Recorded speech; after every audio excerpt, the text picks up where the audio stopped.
Ok.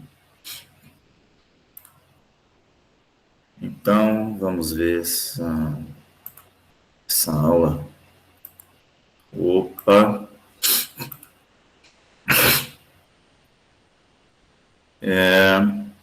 Vocês estão vendo a apresentação? Sim. Alguém? Sim? Muito obrigado, muito obrigado. Então, esses são os dois temas de hoje, diferencial e aproximação linear. São dois conteúdos que utilizam, dois conceitos, né, que utilizam a reta tangente como ponto de partida. A reta tangente é um ponto de uma curva, né?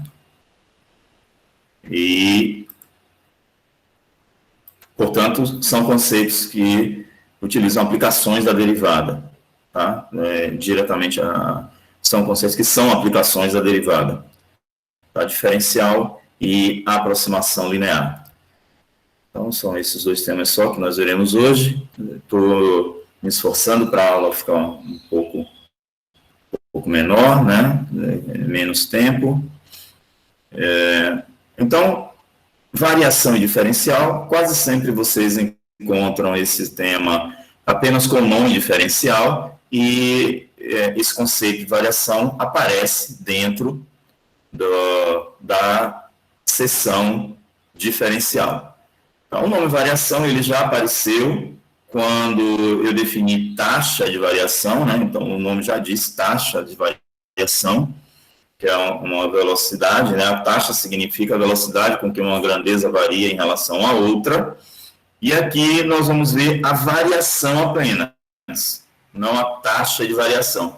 Apenas esse conceito, variação, e a diferencial, né? A definição diferencial, medindo essa grandeza aqui que nós estamos nos referindo, tá?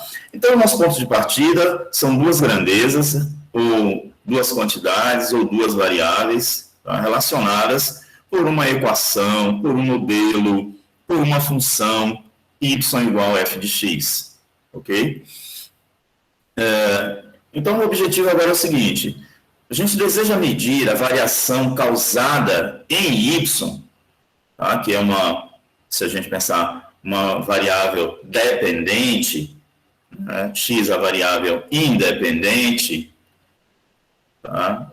Desejamos medir uma variação em y ou em f, tanto faz, tá?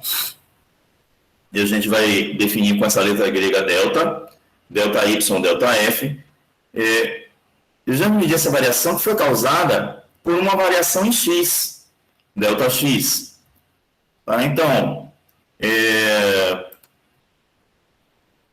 delta x, delta y representam aqui variações. Tá? Dada uma variação em x, uma pequena mudança em x, né? Um pequeno incremento em x, esse é outro nome que pode ser usado para esse delta x, tá? Uma variação ou incremento, uma mudança em x, qual é o efeito em y, em f, que depende de x, né? Então, observe, se essa lei aqui relaciona y com x, então, desculpem, alguma mudança provocada em x vai provocar uma mudança em y, tá? Associada a essa mudança. Então, nós queremos, a partir dessa mudança em x, de x e da mudança causada em x, qual é o efeito, o reflexo disso na variável y. Eu ouvi alguma coisa e voltei aqui, não está. Enfim. Então, esse é o tema dentro da seção variação e diferencial. Tá? Então, esse ΔX é chamado de variação ou incremento. Não necessariamente ele é positivo, tá? Mas se você disser que ele é positivo, a variação em x vai ser chamada de acréscimo ou decréscimo. Claro, quando for decréscimo, vai ter um sinal menos na frente. Ok, acréscimo para ΔX positivo, decréscimo, ΔX negativo. Tá? Então, o efeito causado em y é a variação em y ou em f, tá? Ou incremento ou variação em f. Tá? Então, essa figura aqui mostra isso que eu estou querendo dizer. Nós temos um ponto de partida, x, e x tem sua imagem fx. Foi causada aqui uma pequena variação ΔX, né? Um pequeno incremento, foi dado um pequeno incremento em x. Pode ser para a direita, que é o caso da nossa figura, pode ser para a esquerda também. Seria um decréscimo, ou um decremento, como muito livro fala. Essa palavra não é muito usada, mas aparece em um livro ou outro. O decréscimo, né? Então, nós aplicamos aqui um ΔX, representando esse tamanho aqui, essa diferença. Olha, então, essa grandeza sai de x para x mais ΔX. Esse ponto x mais ΔX também tem imagem aqui. F de x mais ΔX. Tá? Essa diferença, essa variação causada na imagem, né? Essa diferença aqui, é que é chamada incremento em y ou variação em y, né? Que a gente dá o nome ΔY. Ok? Então, variação em x provoca uma variação em y. E essa variação em y, ela é real ou exata quando é calculado desse modo, tá? F aplicado em x mais ΔX menos a imagem fx. Tá? Então, essa diferença aqui é chamada variação real ou exata, tá? Em y ou em x, ou em f. Muito bem. Nessa figura 2, o que nós temos aqui é uma opção de calcular essa mesma variação, em vez de utilizar a função f, né, que tem um gráfico aqui em azul, nós utilizamos a reta tangente, que está aqui em vermelho. Tá? Então, deixar de calcular essa variação pela função f, né, que vai nos dar o ΔY, ou ΔF, e calcular essa variação utilizando a reta tangente ao gráfico azul no ponto x. Então, agora deve ser, ok. Eu voltei aqui. Tá. Quando nós fazemos isso, para situar que nós estamos mudando essa medida, né, essa variação da função f para a reta tangente, essa notação é um pouco mudada. Em vez de usar ΔX, nós vamos usar dx aqui na variação, mas esse dx e ΔX tem o mesmo tamanho, o mesmo valor. Tá? Observe, era ΔX, dx, o mesmo tamanho, o mesmo valor. Sendo que quando eu estou usando a letra grega delta, eu estou mencionando que essa variação está sendo medida usando a função f, desculpem, e quando eu estou usando dx e dy, eu estou fazendo a medida, a variação, utilizando a reta tangente, ok? Mas o valor de dx e ΔX é o mesmo, tá? Muito bem, quando eu... me desculpem, aqui, ok. Quando eu faço essa medida, né, essa variação medida pela reta tangente, o que nós observamos é o seguinte, olha, então, enquanto que a medida pelo gráfico, pela função f ΔY, a medida aqui pela reta tangente dy, observe que é um pouquinho menor, tá? Mas tem a vantagem do seguinte, olha, esse tamanho dy dividido por esse tamanho, por essa medida dx aqui, nos dá a tangente desse ângulo, né, do ângulo alfa aqui, olha. O ângulo alfa ele está aqui, mas ele também está aqui, tá? Então, a tangente do ângulo alfa é o coeficiente angular da reta tangente no ponto x, ou seja, a derivada de f no ponto x, ok? Então, essa divisão aqui, olha, dy por dx, está aqui embaixo, dy por dx, nos dá a tangente do ângulo alfa, que é a derivada da reta tangente, ok? Por sua vez, já que agora nós temos essa divisão, né, esse denominador ele pode ser escrito multiplicando pela derivada, e essa igualdade aqui recebe o nome de diferencial de y, tá? E esse dx, essa partícula dx, que é o mesmo valor que ΔX, ela recebe o nome de diferencial da variável y. Então, o nome diferencial que aparece aqui é o nome que é dado à disciplina que vocês estão estudando agora, cálculo diferencial, e tem a outra metade que é cálculo integral, né?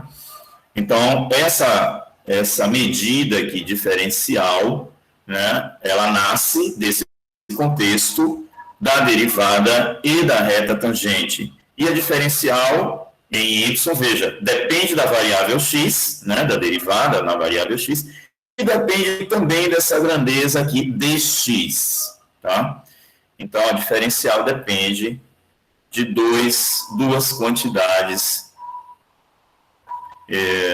que podem também variar, ok? Vamos ver o seguinte, olha, se vocês lembrarem que...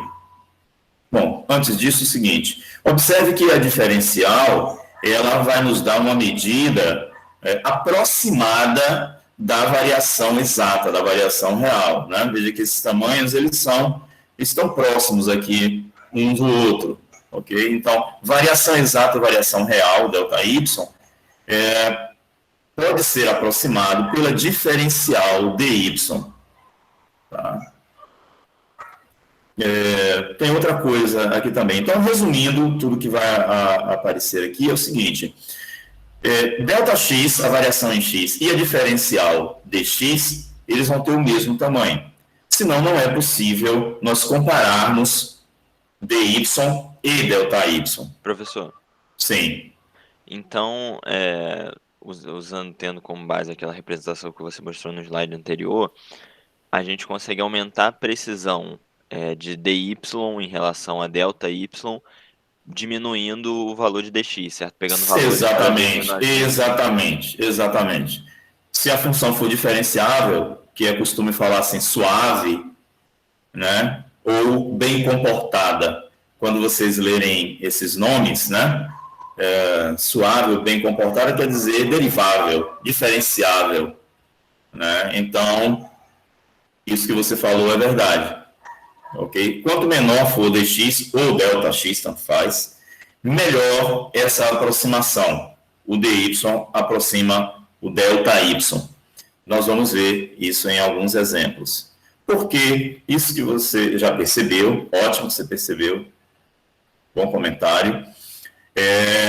Observe o seguinte, olha, ΔY a gente vai chamar de variação real ou exata, tá? Ou ΔF, tanto faz. E a diferencial vai ser uma aproximação dessa variação, portanto, uma variação aproximada em y ou em f, de y ou de f, tanto faz. E o ΔX vai ser igual ao dx, ok?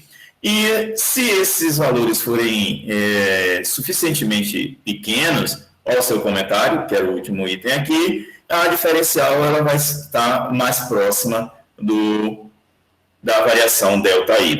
Tá? Por que isso acontece? Acontece pelo seguinte, olha, se olharmos essa divisão aqui, não mais como uma divisão, mas como uma derivada, lembre-se que lá em taxa de variação, pelo menos essa parte, nós tivemos lá, né, no início, na definição, a taxa de variação, isso aqui representaria a taxa média. Desculpem, tá? Essa divisão, esse quociente representa a taxa média. O limite, quando o ΔX tende para zero, o limite dessa taxa média, quando o ΔX tende para zero, é a derivada dy dx, é a taxa instantânea dy dx, sem esse aproximado aqui, é um igual, né? Se eu coloco o limite aqui, ΔX tendendo para zero, aqui é igual. Isso aqui é uma derivada.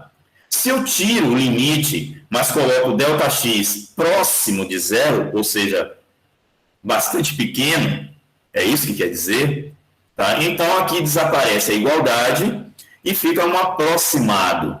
Então, se o ΔX ou dx for suficientemente pequeno, essa razão é próxima dessa razão. Daí, se esses dois objetos são iguais, né? Então, dy é próximo de ΔY. Tá? Então, por isso que nós temos esse resultado. É uma interpretação, na verdade, daquele resultado, e usando taxa e usando a reta tangente. Tá? Então, por isso que aqui a gente não tem teorema para mostrar essas coisas, é uma interpretação disso. Tá? Mas a gente tem, seriam teoremas, mas desnecessário mostrar, porque é desnecessário mostrar essas propriedades da diferencial, que são as mesmas propriedades da derivada. Porque são as mesmas, porque a diferencial ela é definida a partir de derivada. Olha aqui. É a derivada vezes essa variação, vezes a diferencial da variável. Então, as regras de derivação que valem para a derivada valem para a diferencial. Tá? Por exemplo, diferencial de uma constante é zero. Por quê? Porque a derivada, aqui apareceu a derivada de uma constante vezes dx. Portanto, zero. A derivada de uma constante é zero. A diferencial de um número vezes uma função. Esse número permanece, diferencia aqui a função. Diferencial da soma das diferenciais. Com a diferença é a mesma coisa. Tá? Diferencial do produto, regra do produto, olha. Diferencial do quociente, regra do quociente. E um item a mais, não precisava estar aqui, mas eu coloquei para vocês perceberem o seguinte, olha, por exemplo, por que eu coloquei esse número 6? Para vocês perceberem que aquela tabela de derivada continua valendo aqui, para diferenciais. Né? Afinal, a gente precisa de derivada diferencial. O que quer dizer isso? Diferencial de uma função potência deriva a função potência diferencial da variável. É exatamente a definição que foi dada lá atrás. Tá? Então, é desnecessário continuar com mais linhas aqui, com as propriedades da diferencial, que são as mesmas propriedades da derivada. Ok? Por isso que para funções de uma variável, a gente diz que a diferencial e a derivada representam a mesma coisa. Ok? Porque elas têm as mesmas regras. Afinal de contas, a diferencial tem a derivada em sua definição. E qual é a diferença que é mínima entre eles, entre esses dois conceitos? Que a diferencial depende não só da derivada. Essa é a diferença entre a derivada e a diferencial, olha. A diferencial é a derivada vezes uma outra variável aqui, que é o dx. Tá? Então, essa seria, digamos assim, a única diferença entre esses dois objetos. Então, de modo que, para funções de uma variável, que é o nosso caso até acabar essa disciplina, eu não sei qual é o conteúdo de vocês na próxima disciplina de cálculo, então, mas nessa, pelo menos, tudo que nós estamos calculando tem a ver com a função de uma única variável. E, por causa desse resultado aqui, a gente diz que, em função de uma variável, o cálculo a derivada e a diferencial são as mesmas coisas. Mas tem aquela diferença sutil ali para diferencial, que é o dx, que aparece na definição.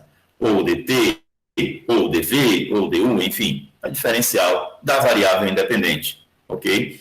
E por isso, pelo fato do cálculo de variações ele anteceder o cálculo de derivadas e diferenciais, é que o nome da disciplina de vocês chama-se cálculo diferencial, né? Metade do nome, e não cálculo derival. Né? A derivada ela veio como uma consequência do cálculo de taxas médias. Essas taxas médias elas foram calculadas vindas do cálculo das variações, que são essas variações que eu estou apresentando a vocês aqui, incremento, decremento, ok? Portanto, o nome acabou ficando cálculo diferencial e não cálculo derival, né? Que fica até estranho, né? Depois da gente ouvir diferencial, fica estranho derival. Então, o nome não veio. Então, as propriedades são as mesmas. Professor. Pois não. Duas coisas.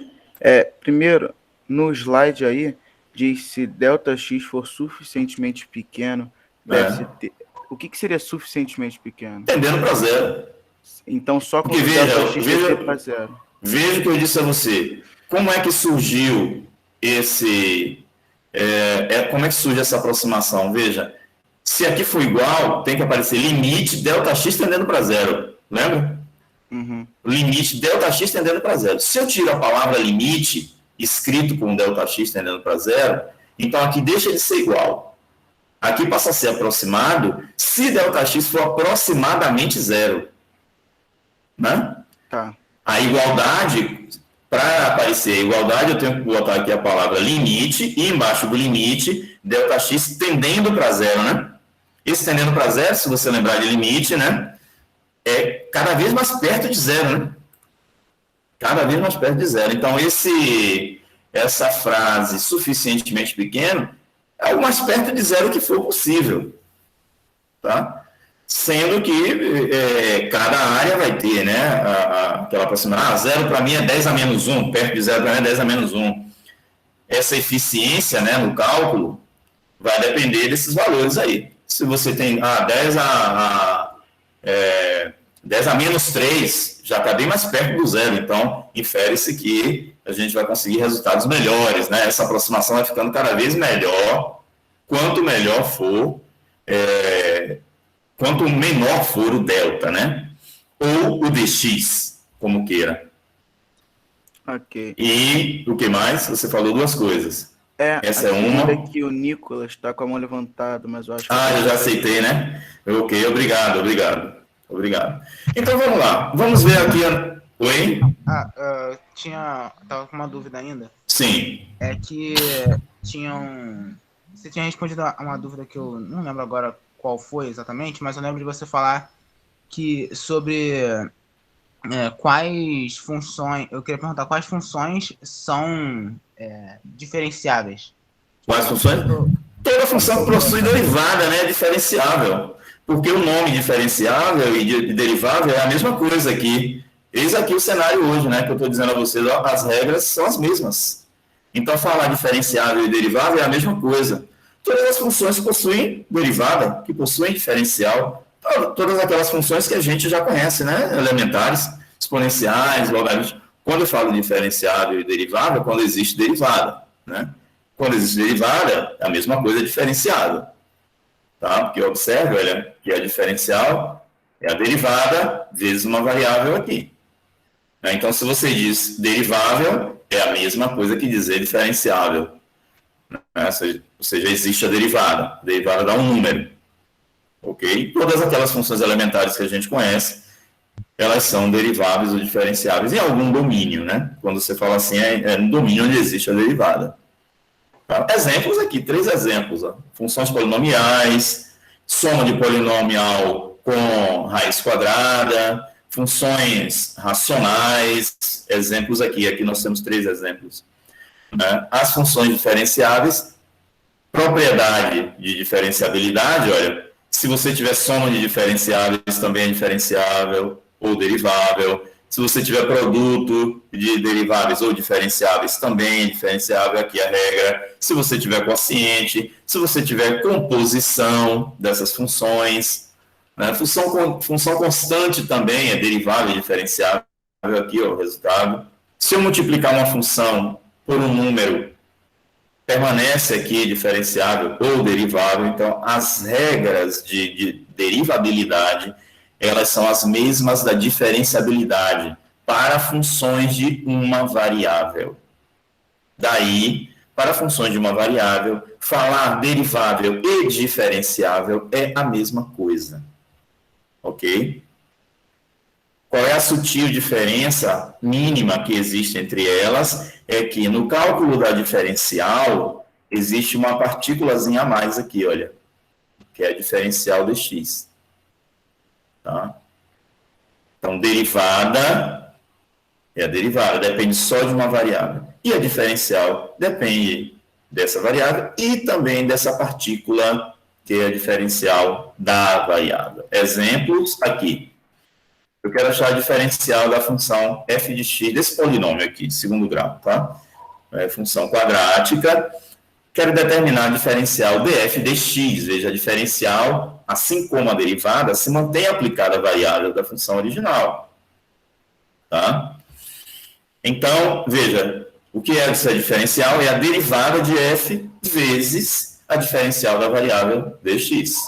Essa derivada, olha, esse 2 vai baixar, vai ficar 6, né? 6x elevado a 1, 6x, mais toda essa expressão pode ser vista como uma função afim, e a derivada é o coeficiente angular, que é o número 5. Então, 6x mais 5 é a derivada dessa função, vezes dx isso nos dá diferencial de f, né, em x. Então, a diferencial também é uma função, tá?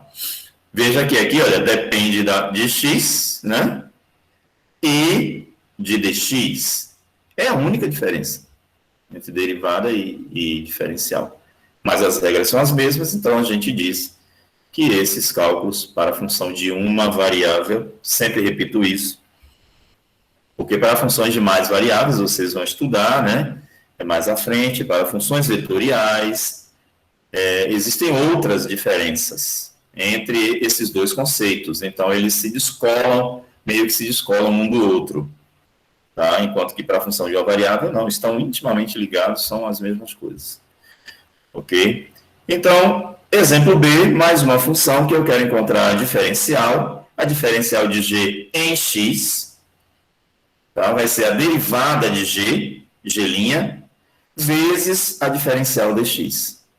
Tá? Então, derivada de x ao cubo, né? 3x quadrado, a gente já viu isso muitas vezes, mas vamos derivar essa partícula aqui, olha, essa parte aqui, então, relembrando a vocês, mantém o número 2 na derivada, e vamos derivar essa raiz quadrada. Quando eu olho para a raiz quadrada, eu devo identificar que ela tem uma raiz quadrada, e no argumento tem uma função afim.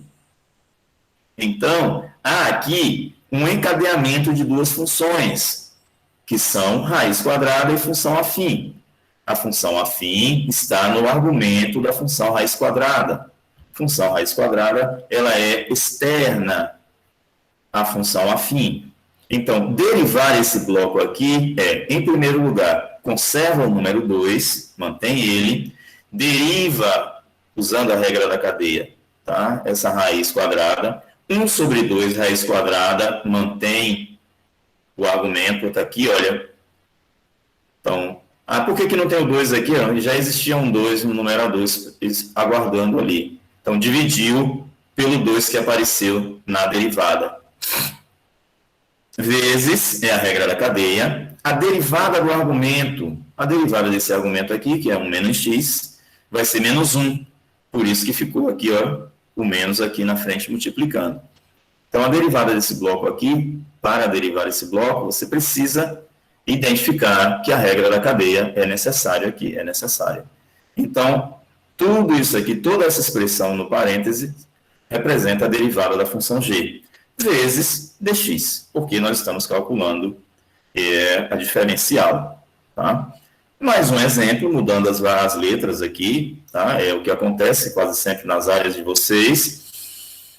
H de t, nós temos aqui um quociente, né? Uma função racional, que é polinômio dividido por polinômio, recebe esse nome. Queremos calcular a diferencial de h em t. Então, a diferencial também é uma função, é isso que eu quero chamar a atenção aqui. Então, diferencial de h é a derivada de h vezes a diferencial dt, a diferencial da variável. Muito bem, a derivada de h, para obter essa derivada, eu identifiquei que eu preciso usar a regra do quociente aqui. Tá? Então, regra do quociente, derivou, numerador, manteve, denominador, menos, derivou, manteve, numerador, derivou, denominador, sobre o denominador a quarta potência. Eu já coloquei a resposta aqui simplificada, tá? Então, esse resultado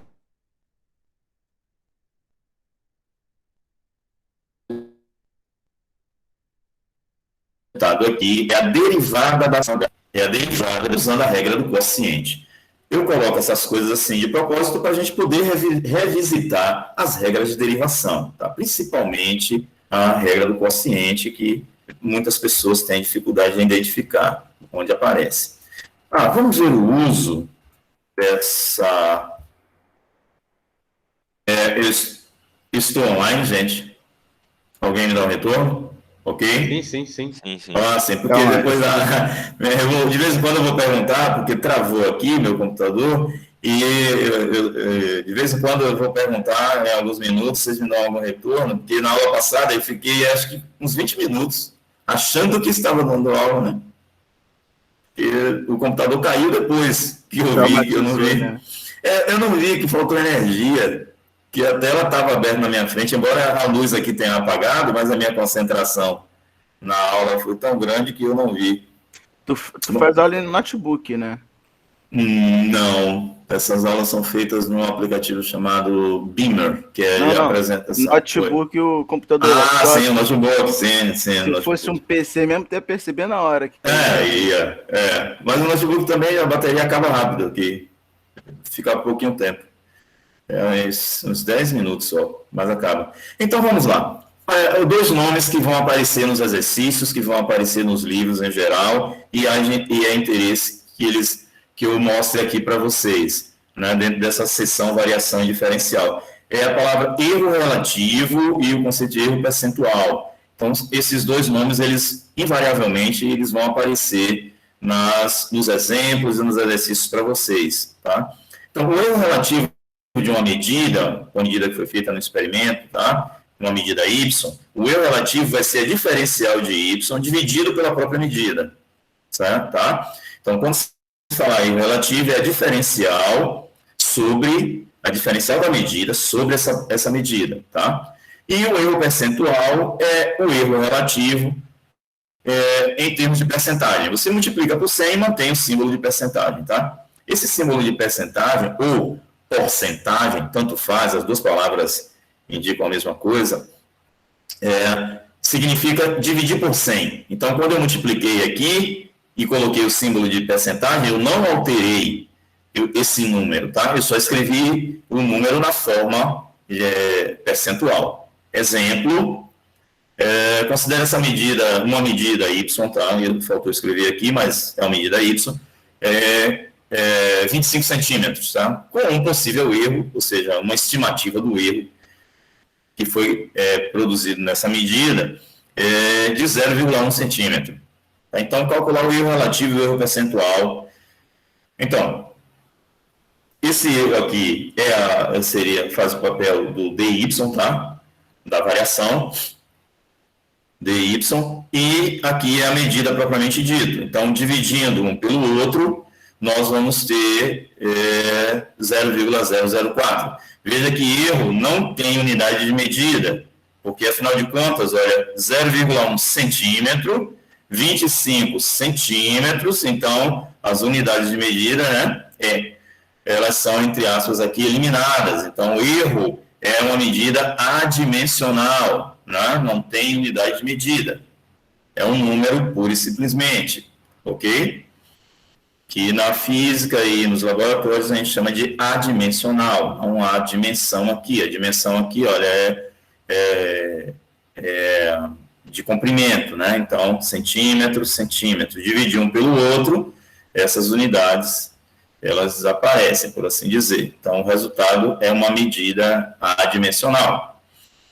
Ok, esse mesmo erro a gente pode escrever na forma percentual, que é chamado erro percentual, multiplica por 100 e coloca aqui a percentagem, tá? Quando a gente multiplicar por 100, essa vírgulazinha vai caminhar e nós teremos 0,4%. Foi o erro cometido nessa medida aqui que foi feita, certo? Então, esses nomes erro relativo e percentual, eles vão aparecer nos exercícios e aqui também nos exemplos que eu vou mostrar para vocês, já para vocês não verem mistério nisso. Oi. Pode voltar ali naquele. Sim.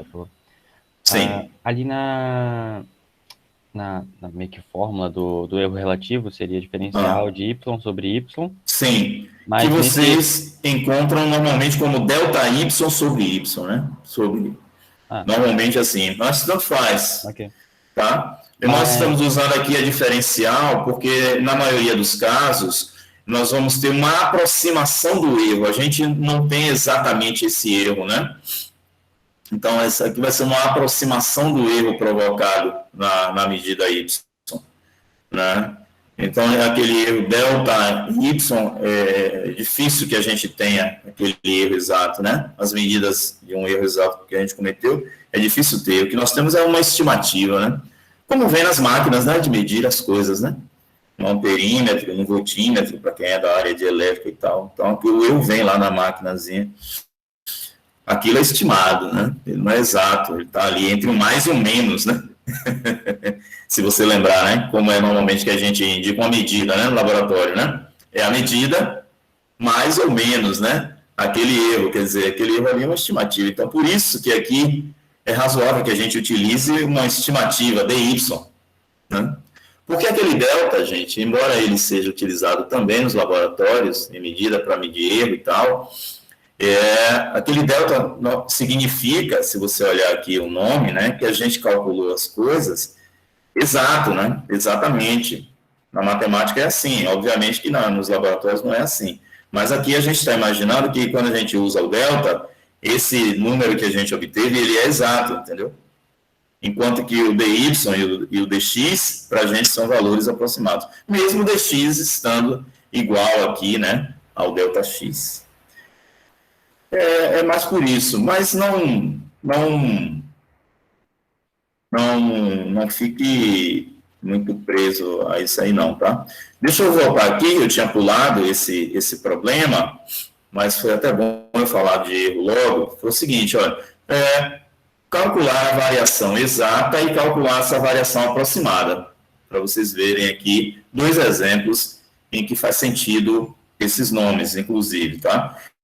Então, eu tenho essa função aqui, esse modelo, y igual é uma função quadrática, bastante simples, e eu fiz uma variação aqui, causei uma variação de 2% na variável x, sendo que x partiu de 0. Então, saiu de 0 para 0,2%, para 2%. Então, vamos ver qual é o efeito disso, dessa mudança que eu fiz na variável x, na variável y, sendo que a variável x e y estão relacionadas desse modo, por esta função, por este modelo.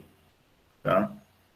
Eu fico repetindo esses nomes porque vocês vão ouvir isso nas áreas, né? Então, vale a pena a gente já ouvir antes, né? E não estranhar quando o professor de física, de química, ele, em vez de chamar isso aqui de uma função quadrática, como o matemático chama, ele vai chamar de modelo, né? Ele vai chamar de uma relação, enfim. Então, vamos lá, calcular a variação exata e calcular uma aproximação dessa variação, tá? E depois a gente pode comparar. Então, eu chamo a atenção que o ΔX e o dx, para ser possível comparar essas coisas, é necessário que haja essa igualdade, tá? Nesses 2 tamanhos aqui. Então, vamos lá. A variação em y é a imagem do ponto final, né, que é x mais ΔX, menos a imagem desse ponto inicial. Esse ponto final aqui é 0,02, né, porque x é 0 e ΔX é 0,02 e x é 0. Então, vamos calcular esses 2 resultados usando a função original. 5x² menos 6. Basta substituir na lei, né, por 0,02, fazer as contas, substituir o 0 aqui, fazer as contas, e nós vamos obter, finalmente, essa variação aqui, que é uma variação exata, a variação em y. Tá? Nós provocamos uma variação em x de 2%, o resultado exato, a variação exata em x, em y, perdão, é de menos 0,118. Acho que alguém está querendo ser aceito aqui. Ok. Muito bem. Então, de menos 0, então, houve um decréscimo na variável y. X houve um acréscimo, né, porque é positivo, olha esse resultado aqui, de 2%, houve um decréscimo aqui de 0,118 em y, né? Muito bem, uma aproximação desse resultado aqui, ó, que eu obtive, é calculada usando a diferencial de y. A diferencial de y, por definição, olha, é a derivada de y vezes dx. A derivada de y é a derivada dessa função, está aqui, 10x menos 6, ok? Vezes dx. Ok, então, substituindo o x e substituindo o dx, lembrando que dx vai ter esse mesmo valor, né? E o x vale 0. Então, é possível fazer esses cálculos até mentalmente, sem nem usar uma máquina, né? Como provavelmente foi necessário aqui. Desculpem, e isso vai nos dar um dy, né, de menos 0,12, ok? Então, houve, dy vai nos dar uma aproximação do ΔY. Veja que, Aaron, aqui são 3 decimais exatos, ok, e aqui 2 decimais exatos. A questão é, se você aproximar para 2 decimais, esse valor aqui vai ficar exatamente igual ao dy. Tá? Veja que aqui é menos 0,120, né? Quando você tem que comparar essa grandeza com uma outra com 3 decimais, então você considera aqui mais um zero, então isso é menos 0,120, e a diferença entre esses dois resultados é mínima, tá? Sendo que a tecnologia aqui utilizada, ela foi maior, né? Eu necessitei aqui de saber derivada, que é uma tecnologia avançada para esse cálculo. Esse cálculo aqui, em nenhum momento usou derivada, usou apenas a lei da função e os números. Tá? Então, ele é maior, ele é mais complicado. E esse cálculo aqui, eu usei uma tecnologia mais avançada, que a derivada intermediou aqui. Os cálculos foram menores, tá? O cálculo computacional, eu gastei menos operações, menos tempo, tá? Menos tecnologia de calculadora, né? Para resolver esse problema numérico, enquanto que esse aqui precisou de mais tempo e mais operações numéricas para ser feito. No entanto, esse me deu o resultado exato, esse me deu um resultado aproximado, mas ele seria exato se a minha exigência fosse de apenas 2 decimais. Se eu tivesse exigindo aqui, olha, gente, vamos colocar uma variação aí, pelo menos com 2 decimais, então, esses 2 cálculos aqui dariam iguais para 2 decimais, ok? No entanto, em 3 decimais, há uma pequena diferença, mas que vale a pena em termos computacionais. Mais um exemplo, do mesmo tipo de aplicação, só que agora uma função bem mais complicada, uma função polinomial do 4º grau, né, com mais operações para fazer, bem mais complicada.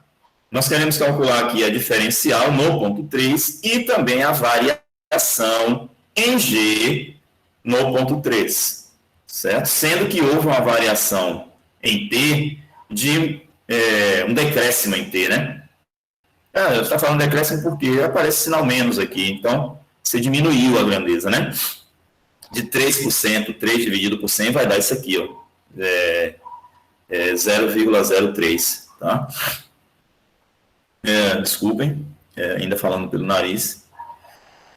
Então, vamos ver esse cenário. Calcular variação exata, o real, né? E uma aproximação dessa variação, comparar.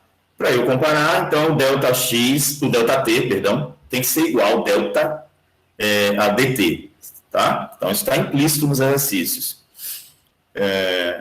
Então, dg/dt, que é a diferencial de g em t, é a derivada, então preciso saber derivada para calcular a diferencial, de g vezes dt. Essa derivada é a derivada dessa função, né? Isso vai nos dar 4t ao cubo, né, que é a derivada dessa potência, mais derivada dessa função potência também, isso vai dar 10t, derivada de menos 1, que é número, derivada de constante é 0. Ok? Então, a diferencial dessa função g é esse polinômio vezes dt. Já sabemos o valor de t, que é menos 3, e o valor de dt, que é menos 3%. Fazendo esses cálculos, tá, nós vamos obter exatamente 4,14. Tá? Isso aqui não é aproximado, é exato. 4,14. Bom, e a variação exata, Aaron? Essa aqui é uma aproximação dessa variação. Tá? Nós modificamos a variável t, nós variamos a variável t, né? Nós colocamos um decréscimo na variável t. Queremos saber o efeito, né, dessa variação na função g, na grandeza g, na quantidade g, tá? Sendo que g e t se relacionam desse modo. Então, dg/dt me deu uma aproximação dessa variação, tá? E ΔG vai me dar exatamente essa variação quanto é. ΔG é calcular G no ponto final, que é T mais ΔT, olha, que vai dar menos 3,03, e menos G em T, que é menos 3. Como é que eu consigo calcular isso? Substituindo nessa lei. Observe que a calculeira é bem maior. Provavelmente eu vou ter que usar uma máquina de calcular, né, para obter essa conta. Enquanto que a diferencial eu fiz manualmente, sem muitos problemas. Foi um cálculo rápido, exigiu menos operações. E aqui nesse cálculo eu fiz fora, olha, nem coube aqui, né? E aí obtive 4,20, ok? Então, quanto mais tecnologia, quase sempre, uma tecnologia mais avançada, ela vai diminuir a quantidade de cálculos que a gente precisa. Não é sempre, né? Eu estou falando aqui no caso da diferencial, vai diminuir esse cálculo, tá? Então, 2 exemplos aqui mostrando que esses resultados, eles são próximos. Observe que eu usei valores da diferencial aqui, olha, das variáveis pequenos, em termos de percentagem, né? E essas funções são funções polinomiais. Funções polinomiais não são funções assim com... são funções suaves, são funções bem comportadas, né? Elas não têm variações incríveis para 2 pontos muito próximos um do outro, ok? Mas vamos ver a aplicação disso, um exemplo de geometria, para vocês perceberem, né, geometricamente, no exemplo, desculpem, o que eu quero dizer com aquele dv, com aquele ΔV, né, com aquele dx e aquele ΔY, dy, e as suas respectivas funções delta, digamos assim, tá? Então, aqui é um paralelepípedo de base quadrada e altura 15 centímetros, essa altura é fixa, e a base é quadrada, tá aqui, olha.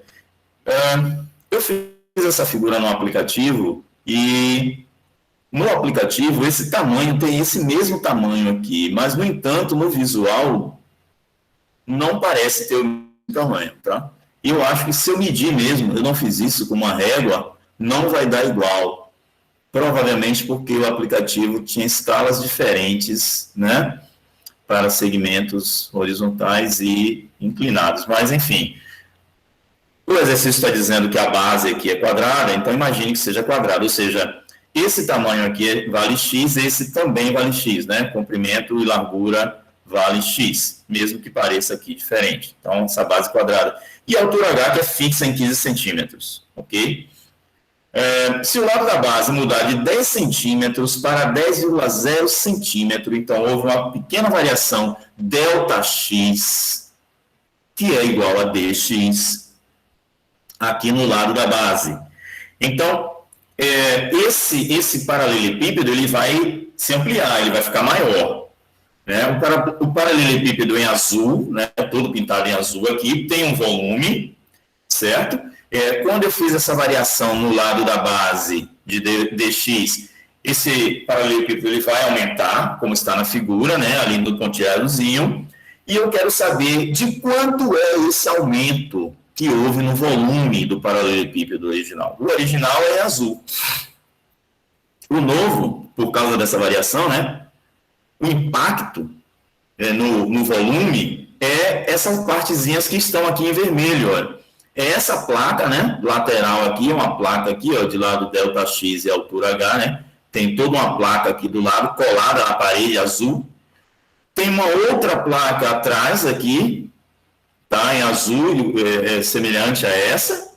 E entre essas duas placas, colando essas duas placas, tem aqui um poste, olha, de base quadrada. Tá vendo aqui no final?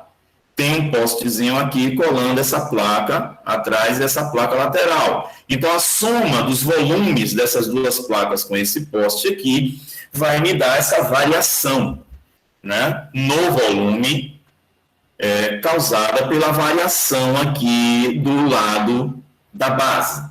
Tá? Eu aumentei esse lado da base aqui de 0,05, né? Ele valia 10 e saiu para 10,05. Então, esse ΔX, né, ou dx, vale 0,05. Qual foi o efeito que esse aumento na variável x provocou no volume.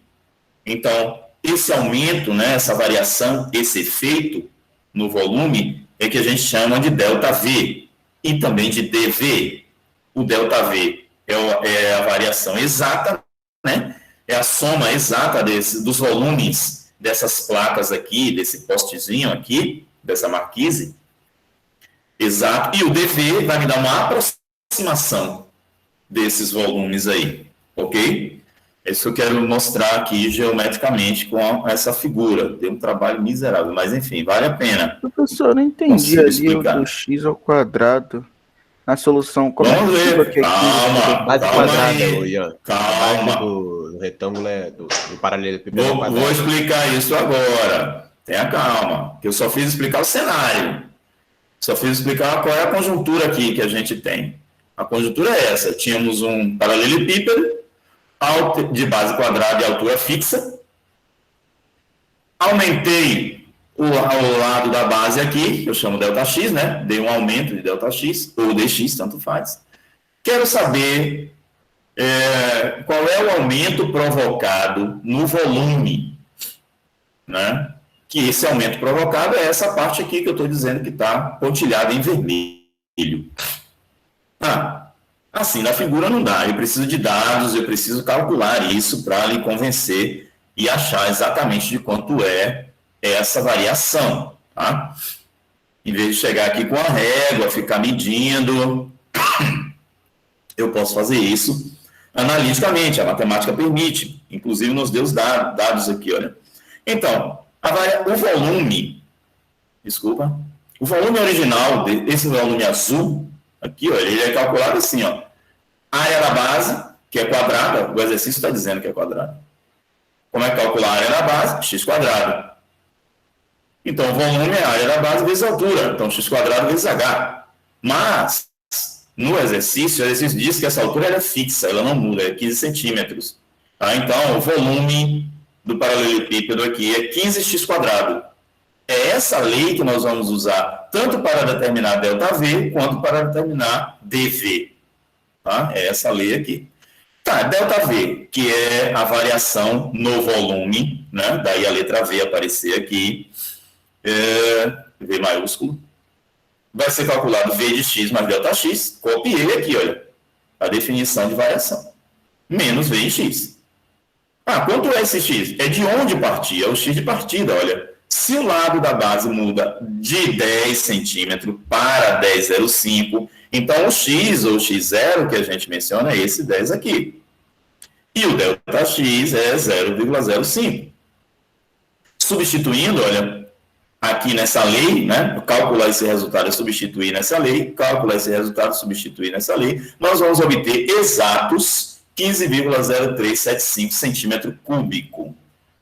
Tá? Isso aqui, centímetro cúbico, é exatamente a soma desses volumes aqui em vermelho, ó, dessa placa lateral, mais a placa aqui ao fundo, mais essa marquisezinha em vermelho. A soma de todos esses volumes aqui dá 15,0375 centímetro cúbico, exatos.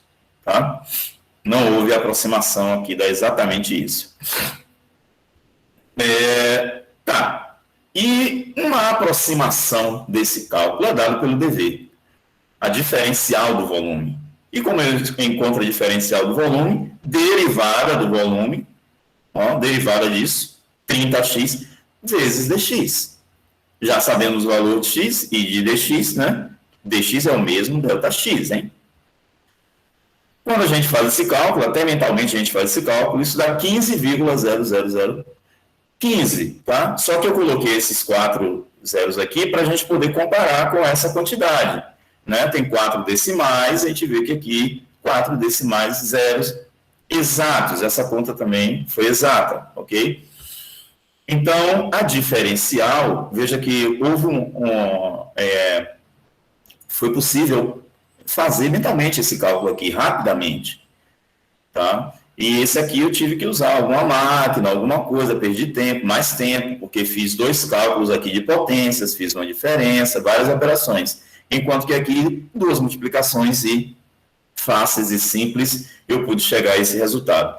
muito próximo do resultado exato. Tá? Muito próximo no sentido que eu tenho 0,0375 de diferença. Tá? Dependendo da exigência de quem está usando o cálculo, né? Se a pessoa exigisse, por exemplo, um decimal de eficiência aqui, né? Ia dar igual. E, no entanto, o trabalho de resolver isso aqui foi muito menor do que esse, né? O cálculo computacional foi bem menor. Tá? Bom, e o erro relativo no volume? Erro relativo do volume, voltando, né? dV sobre V. Então, basta usar os valores de dV sobre V, tá? Eu não precisava fazer isso aqui. Eu fiz essa conta sim, porque vocês vão encontrar muitos livros fazendo esse tipo de coisa, e pode ser que em alguma questão você precise usar o modo algébrico para obter o resultado, então eu resolvi colocar isso aqui. Mas você poderia ter feito essa conta simplesmente pegando o dV, tá? Que é 15, e dividindo pelo volume V. Tá? Então, aqui nós temos 0,01. Escrever esse mesmo erro na forma percentual, basta multiplicar por 100 e colocar o símbolo de percentagem, vai dar 1% no cálculo do erro. Tá? O exercício, na verdade, é isso aqui. C e D vieram como apenas um bônus aí. Tá? Mais um exemplo. Suponha que você tem aqui, esse exemplo está associado... eu peguei de um material que associava aquele fato de, não sei se é fato, né, está na história, como lenda, mas de que Arquimedes, né, o método que Arquimedes usou para medir o volume ali da coroa do rei, né, saber se era de ouro ou não a coroa do rei que foi feita. Bom, de qualquer modo, o que nós temos aqui é o seguinte, olha, suponha que você precise produzir uma esfera metálica de um certo raio, tá? E, como o texto está dizendo, medir diretamente o raio de uma esfera sólida é bastante complicado, tá? Mas a gente pode contornar esse problema medindo o volume dessa esfera, colocando num tanque de água cheia, por exemplo, né? Já que eu não sei o volume da esfera, não tenho onde colocar o peso disso, e medir o volume de água que transbordou, que é bem mais fácil, tá, de se fazer.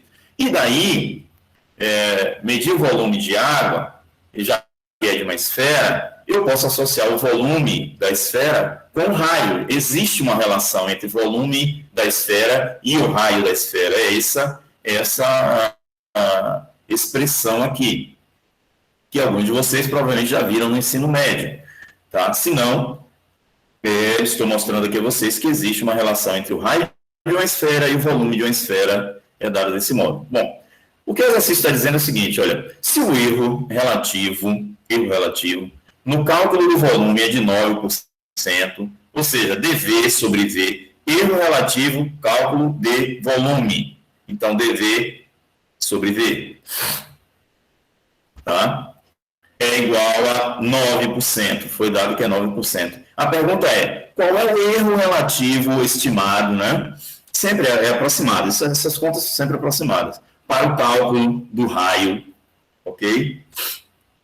Então, o que nós queremos saber é dr sobre R, né? Esse é o erro relativo no raio, já que eu usei a letra R minúscula aqui para indicar raio da esfera. Muito bem.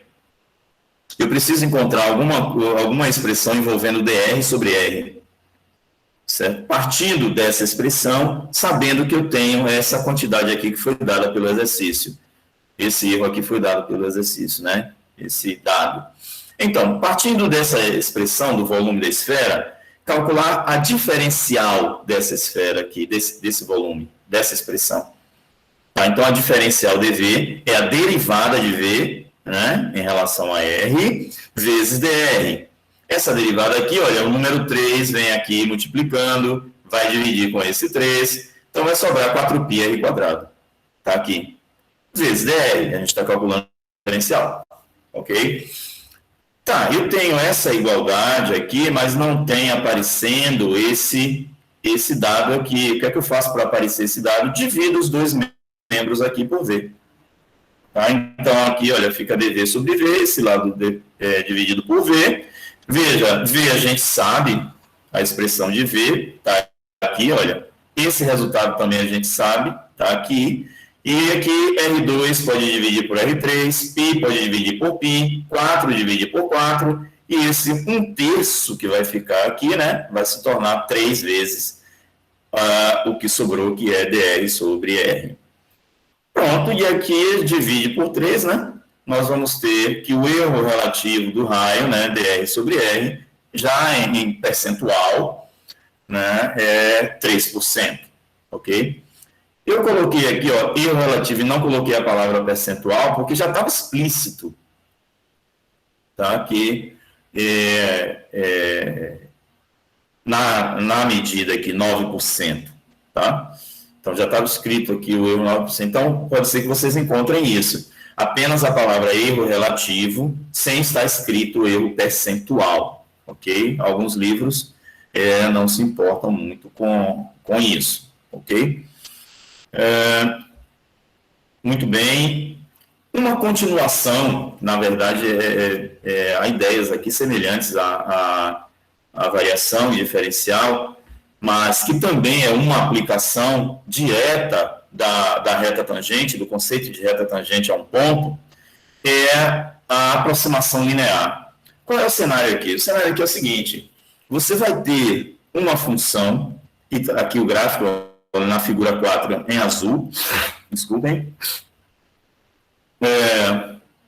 e nós queremos aproximar essa função por um polinômio de primeiro grau. Queremos deixar de usar uma função muito complicada, que pode ser muito complicada, e usar uma função muito simples de fazer conta, que é uma função afim, ou polinomial do primeiro grau, ou uma função linear.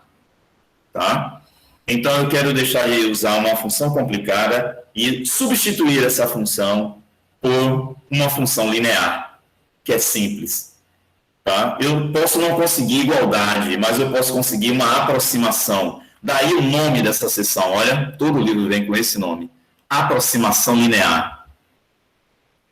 Eu quero deixar algo complicado e aproximar esse algo complicado por uma função linear, que é mais simples de lidar, de fazer cálculo, de obter resultados, ok?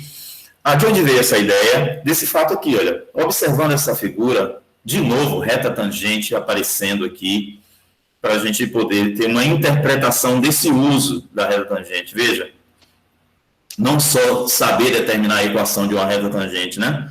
Mas interpretar e tirar resultados tecnológicos, isso aí, numéricos, dessa interpretação. Muito bem, observe essa figura. Essa figura, num ponto x0, você tem aqui, olha, o gráfico de uma função f, que está em azul, e o gráfico da função da reta tangente, que está em vermelho. Veja que nesse ponto aqui, eles são iguais, tá? Reta tangente e a função devolvem a mesma imagem, então eles se tocam, então eles devolvem a mesma altura.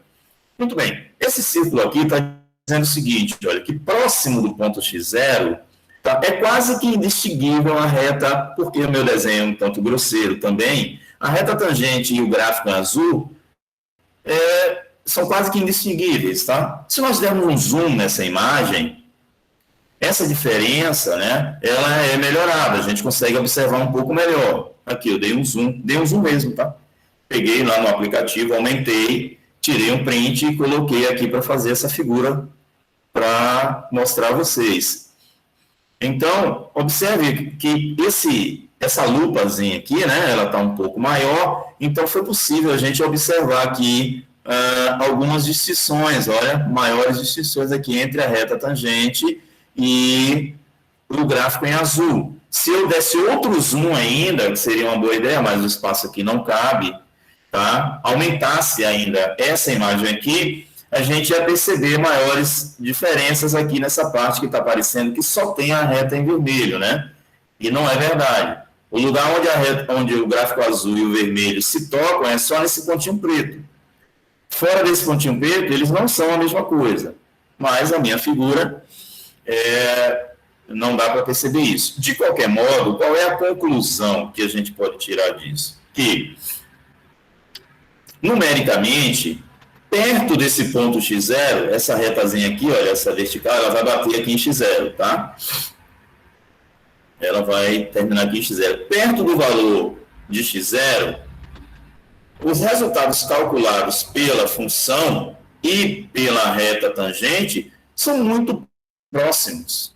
São muito próximos. Tá? Então, por isso que a fx aqui, olha, está próxima da função Rx para valores de x próximo de x0. Então, se eu tiver cada vez mais próximo que eu tiver aqui de x0, melhor vai ser essa aproximação. Então, significa que nesse cenário aqui, x próximo de x0, essa função f, que pode ser uma função muito complicada, inclusive, ela pode ser substituída pela função reta tangente, que é uma função linear. Tá? E os resultados vão dar próximos. Ok? Então, essa conclusão que nós obtivemos olhando as figuras, ela é feita aqui analiticamente. Observe o seguinte, olha, a derivada f' em x0 é o limite desse quociente, quando o x tende para x0, tá?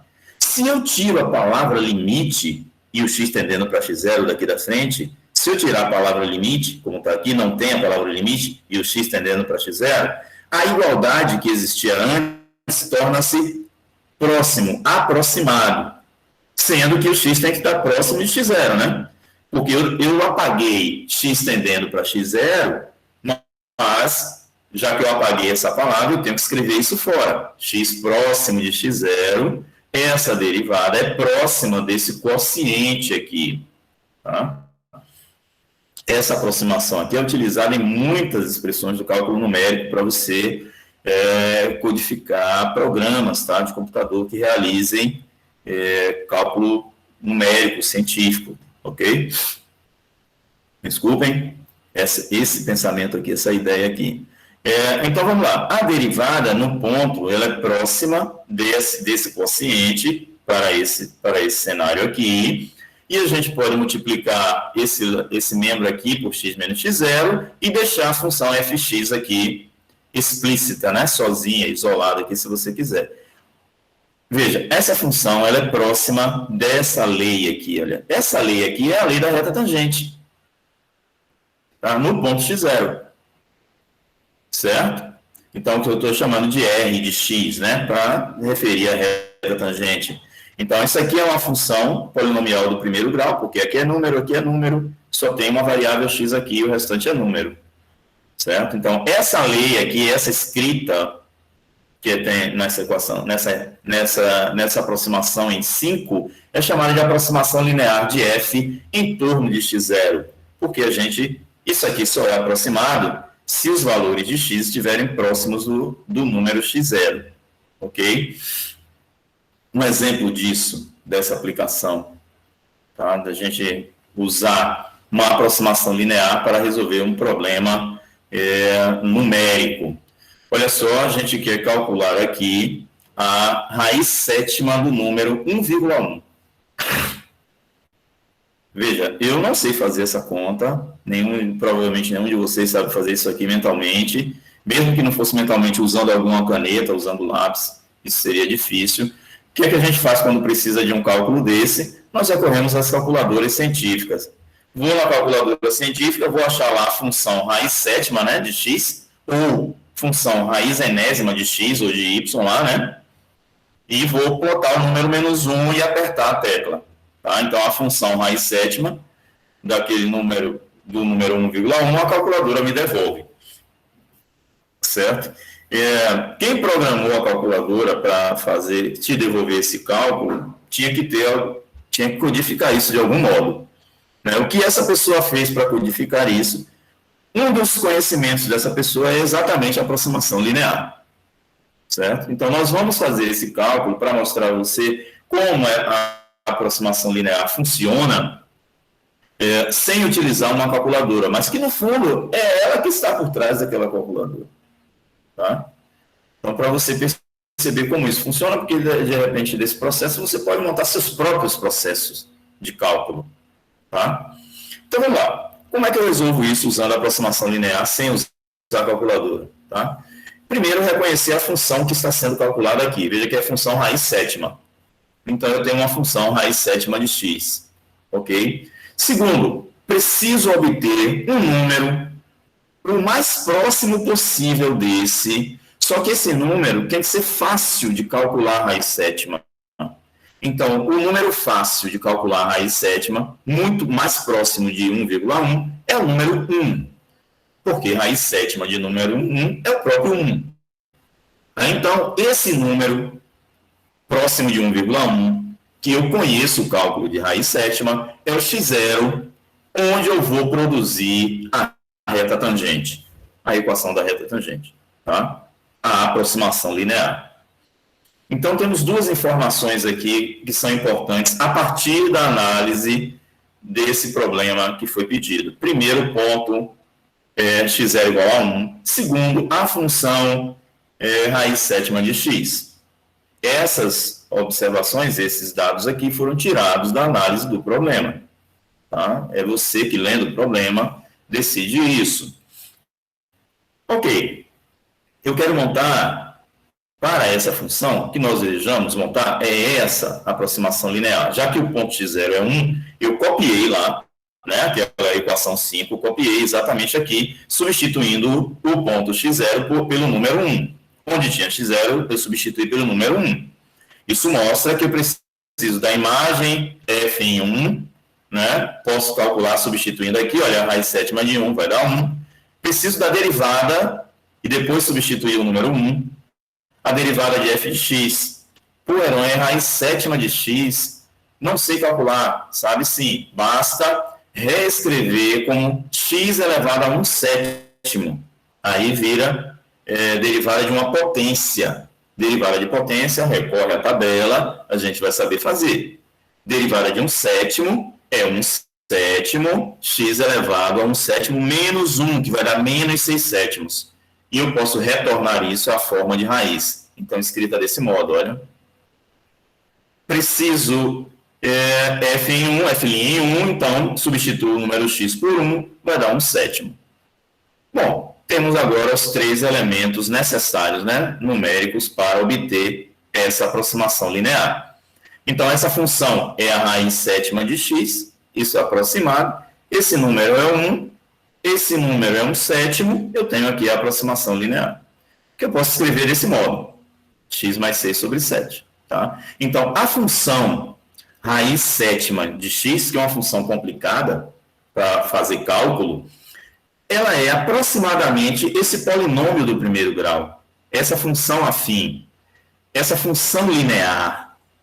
Isso sempre? Não, para valores próximos do número 1. Para x próximo do número 1, essas duas fórmulas aqui vão me dar valores muito próximos um do outro. Tá? O exercício pediu quando x é 1,1, então nos dois membros aqui, olha, se eu substituir 1,1 aqui e aqui, nós vamos obter, ó, desse lado, tá, 71 sobre 70. Então, essa raiz, ela é aproximadamente 71 sobre 70, que eu fiz essa conta aqui para mostrar a vocês no gráfico abaixo. Vai dar 1,01428, ok? E continua. Tá, eu botei igual aqui porque eu usei os 3 pontinhos. Se eu tivesse aqui cortado em alguma quantidade de decimais, eu botava aproximado. Então, vamos Professor, lá. Sim. ali no 1 mais 1 sobre 7 vezes x menos 1. O x não era para trocar por 1, aí ficaria 0? Não, olha um aqui. Aqui é x0 que é 1, não x. x0. Ah, tá. Copiando, olha, eu estou copiando daqui. Olha lá, ó. x0, x0, x0. x0 representa número. Então, 1 vai aparecer aqui, aqui e aqui. X é variável. Ok? Tá. Então, o número 1 aqui, aqui e aqui. Então, fx é essa função. Troquei, tá ela aqui. E aqui eu simplifiquei, né, para essa forma. Então, agora você tem essa aproximação aqui. X pode ser qualquer agora aqui, ó. Agora, contanto que eu substitua aqui e aqui, né? Que é o mesmo X, né? Então, por que eu botei 1,1? Porque é o que interessa no exercício, olha. Olha aqui. Né? Então, 1,1 aqui e aqui. E aí vai nos dar esse resultado, né? Então, essa raiz ela é aproximadamente esse número aqui. Tá?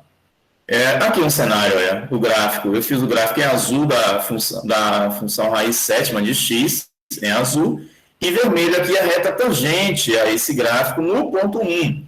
Veja, essa reta tangente que apareceu aqui, olha, ela é tangente ao gráfico quando x igual a 1, x é igual a 1. Então, x é 1, os dois devolvem a mesma imagem, tanto aqui quanto aqui, né? Agora, 1,1, esse resultado, se eu calcular, né, numa calculadora, vai me dar um resultado, melhor, mas essa função aqui me devolve uma aproximação. Tá aqui, ó. Veja que não dá para ver direito a diferença entre os dois, tá? Porque gráfico é sempre limitado, né? Aí eu dei um zoom, fiz exatamente isso, né? Em azul aqui é a função raiz sétima, e em vermelho é essa reta aqui. Dei um zoom, né, no aplicativo, obtive aqui, olha essa diferença, ó, no ponto 1,1, né? Então, a raiz sétima devolve esse valor aqui, olha, que eu coloquei aproximado com 4 decimais, 1,137, vai devolver isso, a raiz sétima. Enquanto que calculando, usando a reta tangente, vai devolver isso, 1,0143, né, aproximando para 4 decimais. Né, mas eu dei um zoom bem grande para poder chegar nessa diferença, porque aqui, olha, não dá para ver, só vê um único ponto. E não é, né, se você, veja como o fato da gente usar informação geométrica, gráfico, né, nos trai. Né, então, que aqui, olha, dando um zoom enorme, a gente vê que esse pontinho que está um único aqui não é um único, são dois distintos. Mas essa diferença entre eles é bem pequena. Se eu exigir que sejam apenas 2 decimais, né, de exatidão apenas 2 decimais, não dá iguais. Né? Se eu exigir 2 decimais aproximados, se eu exigir 3 decimais, o exato é 0,13 e esse aproximado 0,14, né, que nos dá 0,1% de erro. Tá? Então, veja que eu não sei calcular a raiz sétima de 1,1. No entanto, usando a reta tangente aqui, foi muito fácil calcular. Né? Então, vale a pena essa aproximação. Eu saio de algo que eu não sei fazer, impossível de eu fazer, né? E passo para uma expressão bastante simples, só tem uma soma e uma divisão. Tá? Aqui usando essa aproximação linear. Mais uma forma de você ver isso aqui é usando tabela. Tá? Observe, nessa tabela eu tenho o número 1, onde a reta tangente foi produzida, né? O nosso ponto de partida foi o número 1. Tem o número 1,1, que é o que o exercício pedia. Aqui nós temos, olha, uma variação, variei x aqui várias vezes, tá? Para vários números. Perto do número 1 e longe do número 1. Que é o nosso ponto fixo, né? O nosso ponto de partida para fazer os cálculos. Veja, aqui é a função, a máquina raiz sétima de x, devolve esses valores aqui. Eu tenho a máquina reta tangente, no ponto 1, que é a máquina muito mais simples do que essa, devolve esses valores. E eu fiz o erro aqui, olha, veja, isso aqui vai nos dar valores aproximados. Então, há um erro entre esse valor aproximado e esse erro que é o exato, digamos assim, tá? Esse é o valor exato da raiz sétima desses números com 4 decimais. Esse é o valor aproximado pela reta tangente desses mesmos números, né, aproximados com 4 decimais. Então, há um erro quando eu faço esse cálculo aqui. Esse erro é dado desse modo. É módulo, né, dessa diferença, né? A diferença esse menos esse. Então, esse módulo aqui vai me dar esse erro. Então, observe o seguinte, ó, no número 1, tanto a raiz sétima quanto a reta tangente me devolvem o mesmo valor. Claro, a reta tangente toca o gráfico quando x é 1. Então, os dois devolvem o mesmo valor, tá? Então, o erro é 0 nesse ponto. Ok. No exercício que nós vimos, era para calcular a raiz em 1,1. Então, a raiz sétima devolve exatamente esses valores e usando a reta tangente, devolve esse valor aqui, olha. Olha o erro quanto é, com 4 decimais, tá? 0,06%. Pô, é um erro bem pequeno, é bem aceitável. Né? Eu saí de uma coisa que eu não sei fazer, né? Usando sem máquina, sem calculadora científica, para utilizar apenas uma soma e uma divisão. Né? Então, um erro de 0,06%. Observe, outro número próximo do número 1, olha, também devolve um erro bem baixo, quando eu deixo de usar a raiz sétima e passo a usar a reta tangente, 0,9. Então, raiz sétima de 0,9. Devolve isso aqui, mas eu não sei fazer essa conta, e usando a reta tangente, vai dar isso aqui com 4 decimais, 9857. Quando eu faço o erro, vai dar isso aqui, 0,7%. Né? Quando eu aproximei a raiz sétima por uma função afim, por um polinômio do primeiro grau. Agora, quando nós estamos longe, é o que eu quero mostrar com essa tabela, longe do número 1, aí a reta tangente já deixa de ser interessante, o uso da reta tangente. Né? Nesse ponto, a reta tangente ela foi produzida nesse ponto. Tá? Então, por exemplo, se x for menos 1, a raiz sétima devolve menos 1. Essa equação da reta tangente devolve um número positivo, longe, ao erro enorme. Não vale a pena. 200% quase aqui de erro. Né? Então, não vale a pena usar a reta tangente no ponto 1 para calcular a raiz sétima do número menos 1. Por quê? O ponto menos 1 ele está distante 2 unidades do número 1. Então, quanto mais distante, deixa eu mostrar a vocês, olha, quanto mais distante desse número, a reta tangente está distante do gráfico, né? A reta vermelha e o gráfico azul, né, estão distantes. Cada vez que eu estiver mais longe desse número 1, essa diferença vai ser maior. Tá? Veja que aqui eu estou em 2, a diferença eu já consigo ver no gráfico, enquanto que em 1.1 eu nem consigo ver a diferença. Né? Então, é isso que essa tabela está mostrando. O número 4 está distante do número 1, 3 unidades. Né? Quando eu fiz o cálculo aqui, olha, o erro deu 21% praticamente. 21% de erro não é aceitável. Mas, mesmo assim, dependendo, né, do que você quer. Então, quanto mais distante do número 1 aqui, maior o erro que você tende a cometer no cálculo da raiz sétima usando a reta tangente. Tá? Então, veja que é uma interpretação que a gente está fazendo da reta tangente para resolver um problema de cálculo numérico, mas não só cálculo numérico. Esse exemplo 2 é mais um problema numérico que a gente vai abordar usando essa lei da aproximação linear. Que problema é esse? É o seguinte, eu tenho uma função aqui bastante complicada, uma função envolvendo tangente, composta com função afim, exponencial, com expoente aqui menos x. Então, essa expressão, por exemplo, fazer x igual a 1. Se eu fizer x igual a 1, eu não sei calcular aqui essa expressão. Se eu fizer x igual a 10, a 5, eu não sei calcular essa expressão. Tá? Mesmo porque, olha, é elevado a menos 1. Como é que eu faço isso manualmente? Não sei fazer. Tangente de meio, tangente de 0,5, também não sei fazer manualmente, tá? Mas o que o exercício pede aqui é o seguinte, ele não quer que você calcule alguma coisa em particular. Ele quer que você determine uma aproximação linear dessa função complicada em torno da origem, em torno do número 0. Tá? Esse número 0 foi escolhido aqui porque é fácil calcular essa função no número 0. Ok? Então, o que é obter uma aproximação linear de g de x? É obter a equação da reta tangente, né, que aproxima g de x, é obter a equação de um polinômio de primeiro grau que aproxima g de x em torno do 0. É obter uma função afim ou linear que aproxima g de x em torno do 0, que é o que está sendo pedido aqui. Então, todos esses nomes podem aparecer nas áreas de vocês, nos manuais, né, livros que vocês porventura estiverem consultando, tá?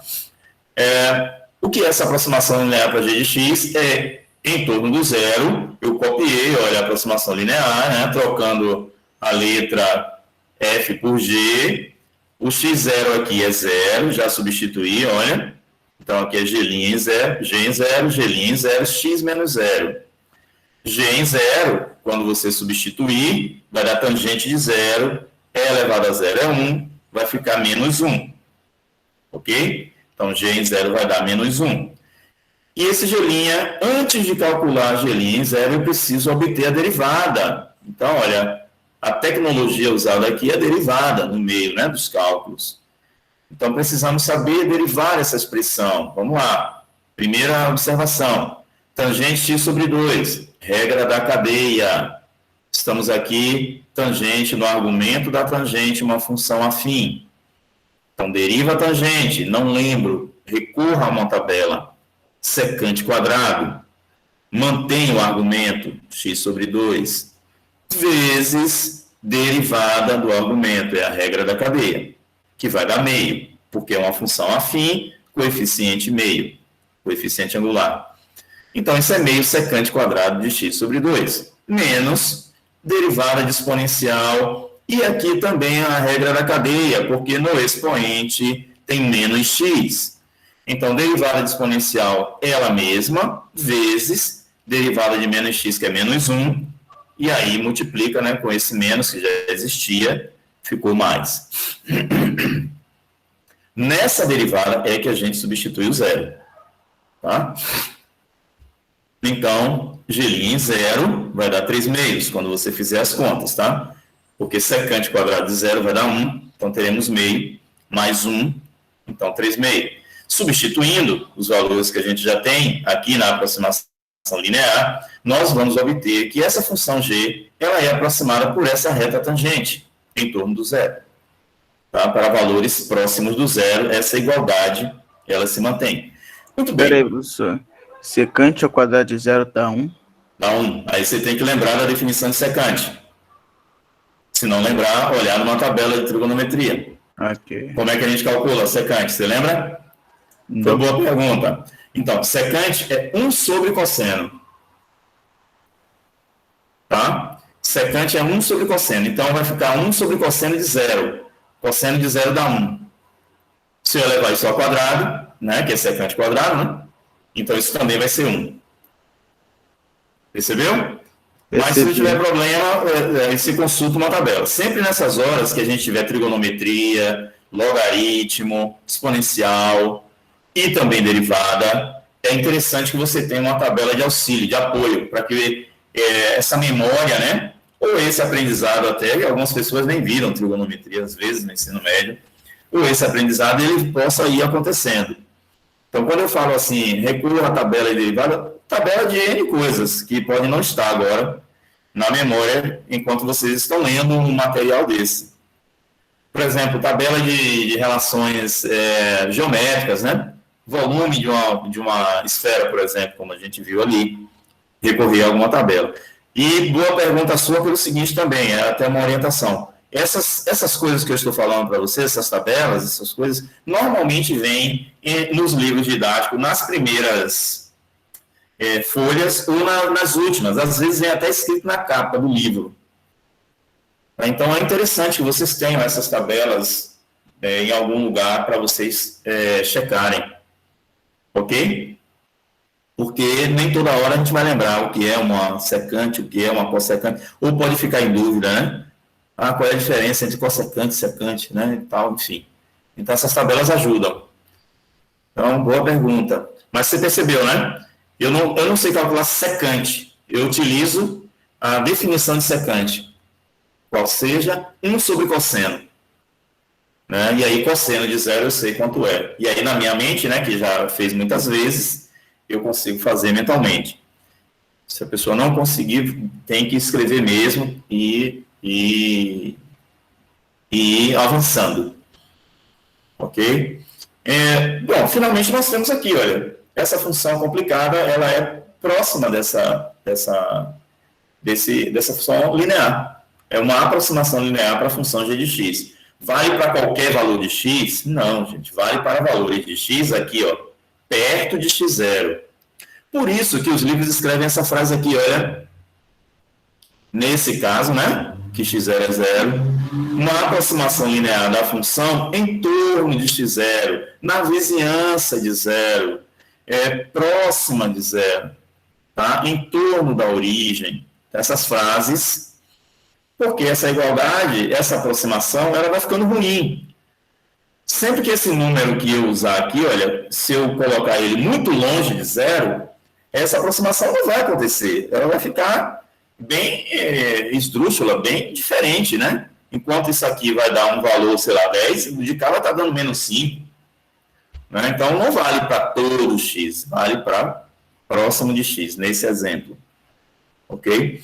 Bom, e aí vem uma aplicação interessante dessa aproximação, que é, olha, obter um zero da função, né? Um zero da função é um número que anula essa função.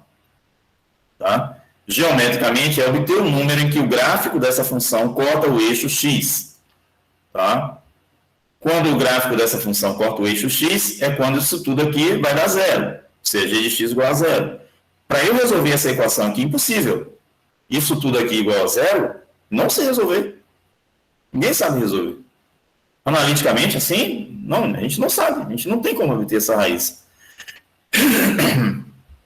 Porque envolve tangente, envolve exponencial, e a gente isolar esse x aí, a gente não tem como, não tem ferramentas suficientes para resolver esse problema. No entanto, quando eu troco essa função complicadíssima pela sua aproximação linear, eu posso obter uma aproximação desse zero, né, da função, dessa raiz da equação. Que seja, bom, eu não quero que isso aqui seja zero, que g de x seja zero, sim. Então, substitua aqui na aproximação linear. G de x por zero, está aqui, olha. Então, x vai nos dar aproximadamente 2/3. Tá? Resolvendo com esse aproximado aqui, 2/3, né? Ele é igual, porque eu usei 3 pontinhos. Se eu não usei 3 pontinhos, eu colocaria aqui, por exemplo, 3 decimais. 3 decimais ia dar 667. Tá? E colocaria a aproximação aqui. Mas quando eu estou colocando os 3 pontinhos, isso aqui é uma dízima, né? Periódica, então aqui é exatamente igual. Muito bem. Esse valor que eu obtive é um valor aproximado do número que, quando eu colocar aqui, olha, vai dar zero.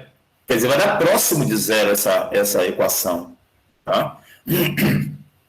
Aí, qual seria o valor real que eu não tenho como obter aqui, usando, né, apenas lápis e caneta, sem usar uma ferramenta, um algoritmo numérico ou uma calculadora científica que me permita calcular essa raiz? Esse valor exato, qual é ele? Eu fui nas máquinas e obtive esse valor aqui, olha, 0,8256, né? É um número irracional, tá aqui, representa o ponto onde o gráfico dessa função complicadíssima, né, corta o eixo x.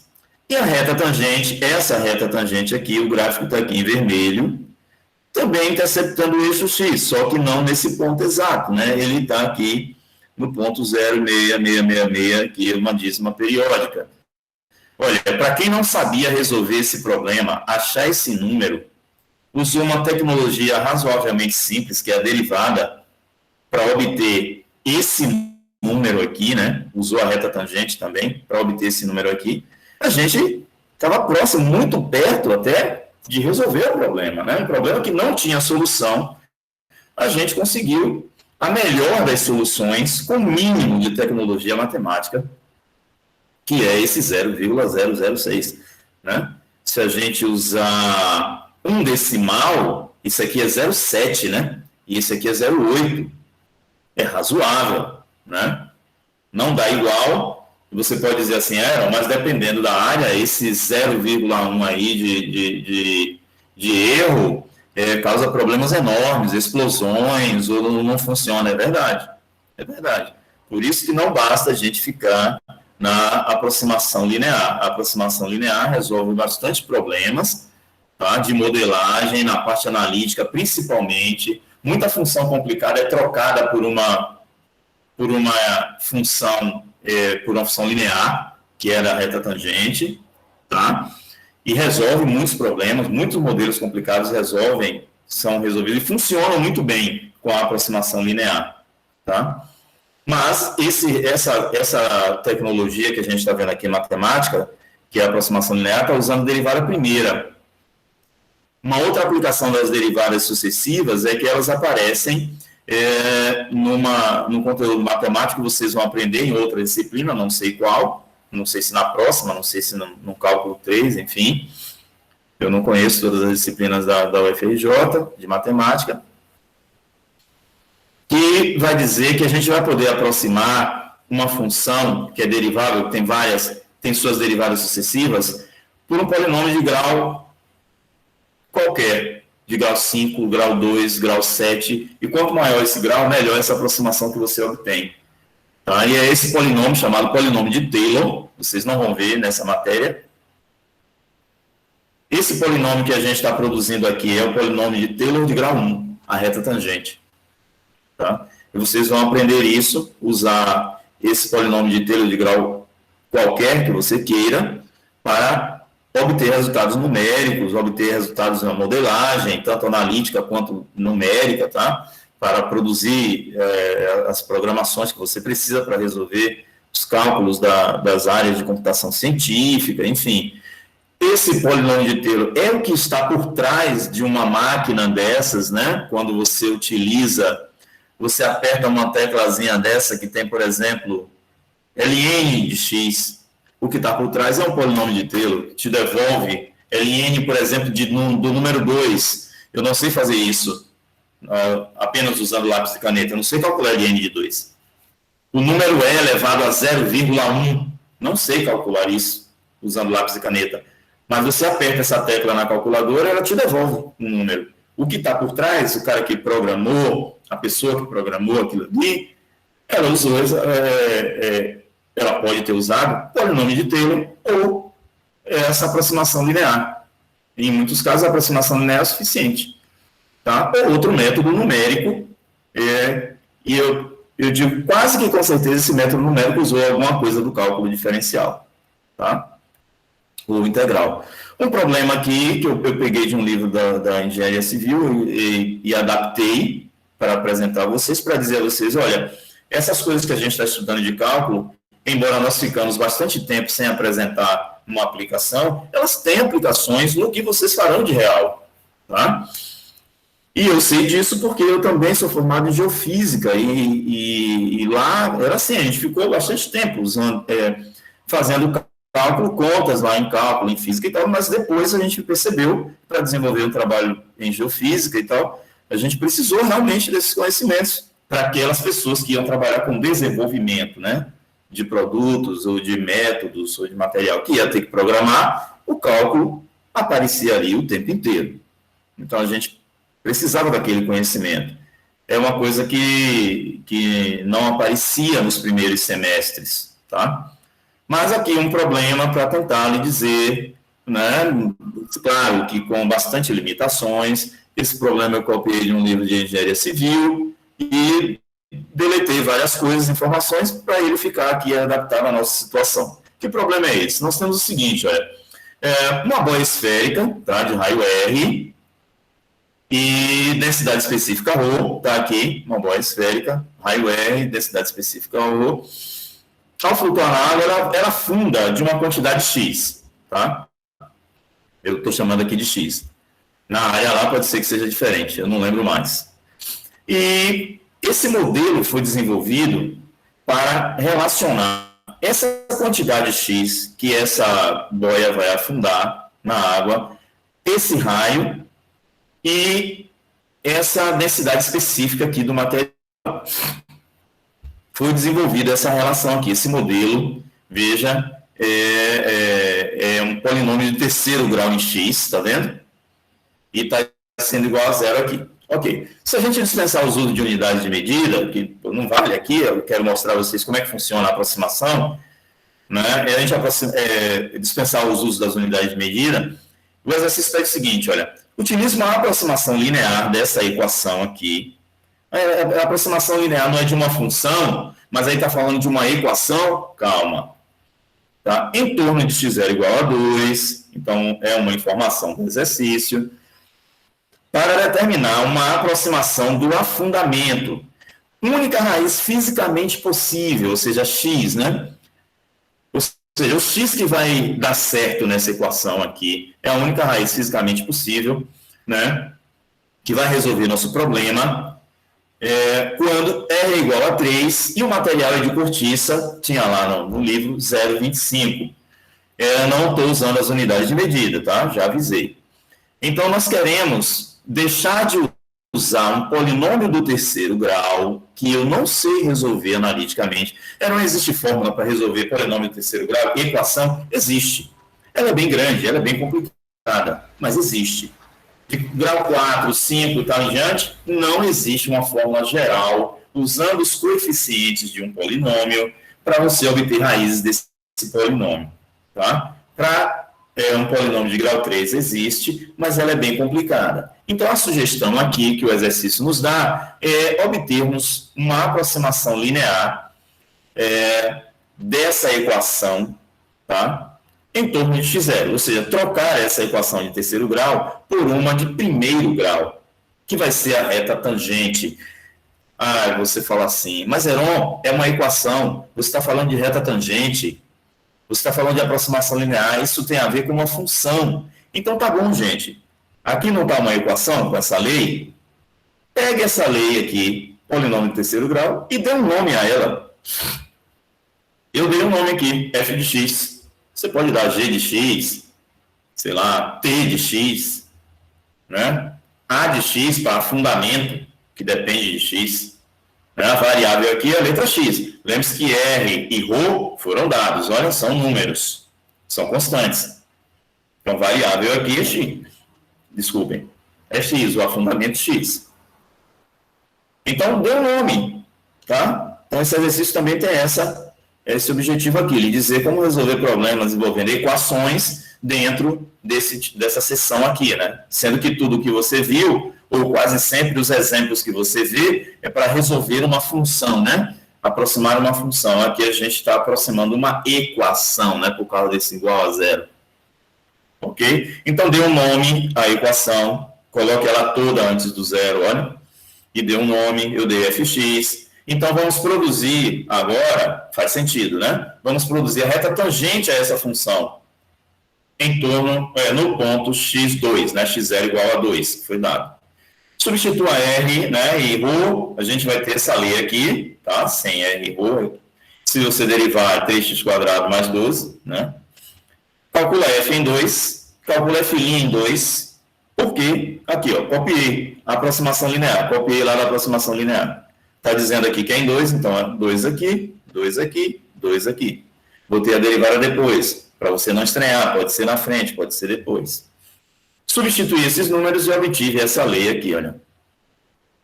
Então, o que quer dizer esse fx ser aproximadamente igual a essa função linear? Significa esse polinômio, ó, este polinômio de terceiro grau, ser substituído por um polinômio de primeiro grau, ser aproximado por um polinômio de primeiro grau. Ok? Então, achar as raízes dessa função, ou seja, quando essa função é zero, ou os zeros dessa função, os livros usam esses nomes, né, também. Achar os zeros dessa função é quando essa função é zero, olha, é aproximadamente achar os zeros dessa. Aproximadamente, porque nós não vamos usar a função original, que é essa, né? Vamos usar uma aproximação, que é essa. E aí nós encontramos 60x aproximadamente 67,36, x aproximadamente 1,86 unidades de comprimento, ok? Essa é uma aproximação do afundamento dessa boia nesse cenário. Um raio igual a 3, não sei a unidade, se é centímetro, se é metro, se é quilômetro, e aqui o material, densidade específica também, que eu não sei a unidade, mas foi possível a gente resolver esse problema, que aqui é um polinômio de grau 3, a gente teria que recorrer a essa fórmula, achar onde está essa fórmula, que é uma fórmula grande, envolve várias raízes quadradas, né? Acho que envolve raiz cúbica também, e não foi necessário isso aqui, a gente aproximou usando um polinômio de primeiro grau, tá? Uma função linear, uma aproximação linear para resolver esse problema. E esse tipo de problema existe, eu peguei de um livro de engenharia civil, tá? E assim como esse problema, existem outros vários na física e na área de cada um de vocês.